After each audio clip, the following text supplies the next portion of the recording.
जय हिंद साथियों, आज हम टेबल बनाना सीखते हैं। क्या होता है एग्जाम के टाइम टेबल भूल जाते हैं, आज याद कर लेते हैं कुछ बच्चे तो 10 दिन बाद भूल जाते हैं। आपको रटना नहीं है, सीखना है। अगर आप भूल भी जाते हैं तो एग्जाम के समय कॉपी मिलने के बाद सबसे लास्ट पेज पे आप टेबल बना लीजिए, उससे फिर आप क्वेश्चन करने में आसानी हो जाएगी।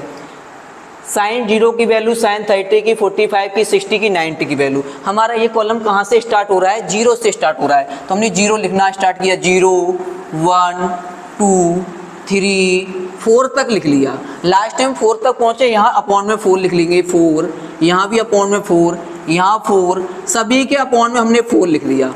सभी पर हम अंडर रूट लगा देंगे। अंडर रूट लगाने के बाद अब बस आपको इनकी वैल्यू लिखनी है। क्या लिखनी है? इनकी वैल्यू लिखनी है। अगर 4/4 4/4 लिखा है तो 4 से 4 कैंसिल हो जाएंगे, वैल्यू क्या आ जाएगी इसकी? 1। तो साइन 90 का मान हो गया आपका 1।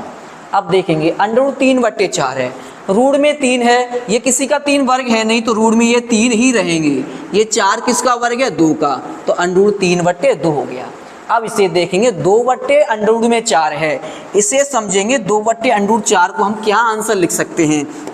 2/4 को हमने 2/4 और ये रूट में है, 2 से कैंसिल होगा, 2 1 जा 2, 2 2 जा 4। अब इस पर रूट लगा है तो 1 का वर्गमूल तो 1 होता है, √2, ये √2 ऐसे ही आ गया। हमने यहाँ लिख दिया 2 से कैंसिल होने के बाद 1/√2। ये बताएंगे 1 का स्क्वायर रूट 1 होगा, 4 किसका वर्ग है? 2 का। 1 किसका वर्ग है? 1 और 4 2 का। अगर हम किसी नंबर का 0 में डिवाइड करें तो क्या आएगा? आंसर 0 आ जाएगा। फिर से समझाते हैं आपको। अगर हम किसी भी नंबर को, अगर एक नंबर हमने यहाँ लिख दिया, इसे हम 0 से डिवाइड करें, अगर हम 0 से कोई भाग देंगे तो अपरिभाषित आएगा, परिभाषित नहीं कर सकते। अगर हम 0 में किसी नंबर से डिवाइड करें तो आंसर 0 आ जाता है। तो हम यहाँ 0 में भाग दे रहे हैं 4 का, तो 0 हो जाएगा।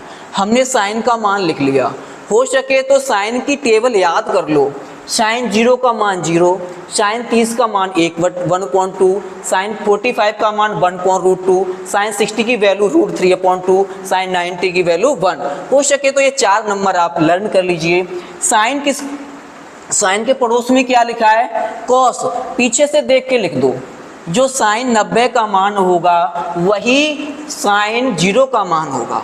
ये कैसे समझाते हैं? कैसे? साइन कॉस में अगर दोनों के मान 90 हो जाएं तो उनकी वैल्यू, जैसे हमने यहाँ लिख दिया साइन 60 और यहाँ लिख दिया कॉस 30, 60 और 30 कितने हो गए? 90। दोनों की वैल्यू बराबर ही रहेगी। अगर हम यहाँ पर लिख देते हैं साइन 10 इक्वल टू होगा कॉस 80 के। 80 और 10 कितने हो गए? 90। अगर ये थीटा को जोड़ने पर 90 आ जाएं, साइन और कॉस की वैल्यू बराबर होती है। तो कॉस 90 का मान ये 1, तो 1 हो गया। पीछे से आपको देख करके लिखना है। अंडर रूट 3/2 हो जाएगा। अब ये वाला कॉलम 1/√2 ये ही रहेगा। अब 1/2 ये आपका आंसर आ गया। अब 0 यहाँ आ जाएगा। हमने साइन और कॉस की टेबल बना ली। अब हमें बनानी है tan की टेबल। tan की टेबल बनाने के लिए tan का फॉर्मूला होता है sine theta upon cos theta, यानी साइन अपॉन कॉस। तो हमारा साइन ये लिखा है, कॉस ये लिखा है। एक का भाग हम 0 में लगाएं, यानी 0/1 लिखा है, तो एक आंसर हमारा 0 आ जाएगा। तो tan का मान 0 हो गया। इन दोनों में देखेंगे 2 से ये 2 कैंसिल हो जाएगा। ऊपर वाले कॉलम में 1 बचा और ये नीचे वाले कॉलम में √3 बचा। ये दोनों सेम लिखें। अगर कहीं 5.5 लिखा होता है, कैंसिल होके 1 हो गया। ऐसे ये दोनों सेम है, कैंसिल होंगे तो आंसर 1 आएगा। इन दोनों में देखेंगे √2 से √2 कैंसिल हो जाएगा, √3 बचेगा और 1 में लिखते नहीं, यहाँ 1 बचा। अगर हम 0 का भाग 1 में लगाएं, यहाँ 1 लिखा है, 0 नीचे, तो अपरिभाषित आता है, इनफिनाइट अपरिभाषित आता है। आशा है समझ में आया होगा। नेक्स्ट समझते हैं, आगे समझते हैं कॉट का मान कैसे लिखेंगे। tan को देख करके लिख लीजिए पीछे से। ये इनफिनाइट, तो यहाँ इनफिनाइट लिख दीजिए।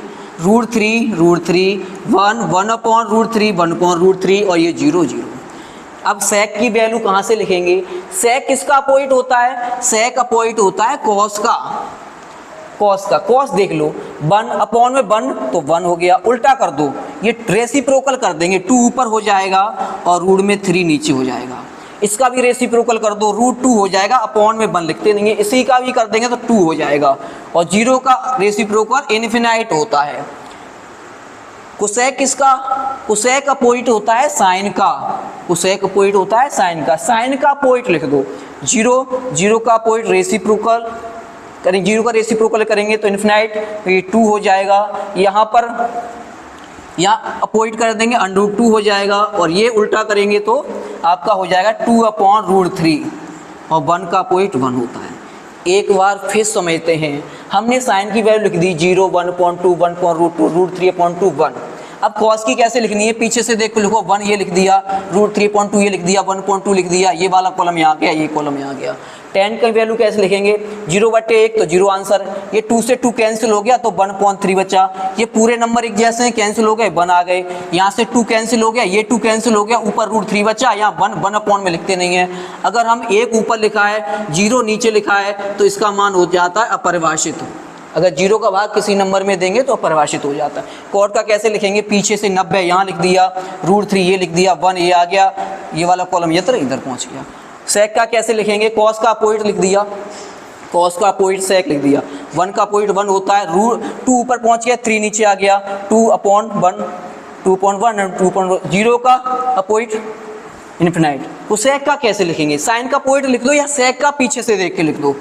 इनफिनाइट यहाँ गया, 2 ये आ गया, √3 आ गया, ये वाला कॉलम यहाँ, 1 यहाँ। आशा करता हूँ समझ में आया होगा। आप इन टेबल को लिखने का अभ्यास कर लें, सुबह शाम रोजाना 2-2, 3-3 बार लिखें। 2 दिन में आप टेबल सीख जाएंगे। एग्जाम में सब कॉपी पर सबसे पीछे लिख लें, याद नहीं होती, कुछ लोग भूल जाते हैं, तो पहली टेबल याद कर लो, बहुत आसान है। अगर जो मान साइन 30 का होगा वही मान कॉस 60 का होगा। क्यों होगा? 30 और 60 कितने हो जाते हैं जोड़ करके? 90। जहाँ कॉस और 30 थीटा की वैल्यू ऐड करने पर 90 हो जाए तो वो वैल्यू सेम हो जाती है। धन्यवाद साथियों।